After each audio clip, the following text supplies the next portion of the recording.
You're listening to the Experiencing God Day by Day podcast, brought to you by Blackaby Ministries International.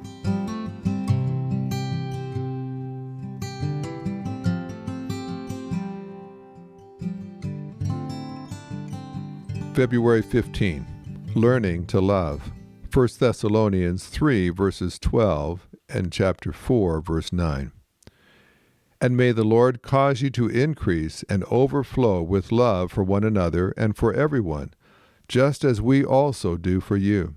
About brotherly love, you don't need me to write you because you yourselves are taught by God to love one another. God is love. 1 John 4, verse 16. His very nature is perfect love. But because of sin, love does not always come freely and naturally to his children. You may have been raised in a home where love was not expressed. Perhaps you were hurt by someone you loved, and your heart became hardened as a defense against further pain. You may love others, but not know how to express your love in words or actions. You may feel frustrated because you've been called by God to love, yet you do not understand how to love others. Paul wrote to the Christians in Thessalonica to encourage them not to become disheartened as they learn to love each other. 1 Thessalonians 3, verse 7. They did not need Paul to explain to them how to love, for God himself would teach them how to love one another. God would give them his love, and as they followed him, he would cause that love to multiply.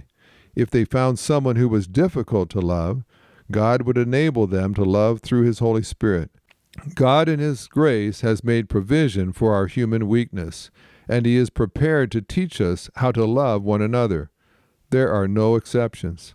God can teach us to love even that especially difficult person. Are you struggling to love someone? God will help you. He will enable you to love your parents, your spouse, your children, your friends, or your enemy in a deeper way than you could ever love them on your own. If you do not know how to express your love in a meaningful way, God will teach you how to do this. God is the authority on love. As you relate to others, ask God to make his love overflow to them through your life. This podcast is based on the book Experiencing God Day by Day by Henry and Richard Blackaby, published by B&H Publishing Group, music by Mark Brown.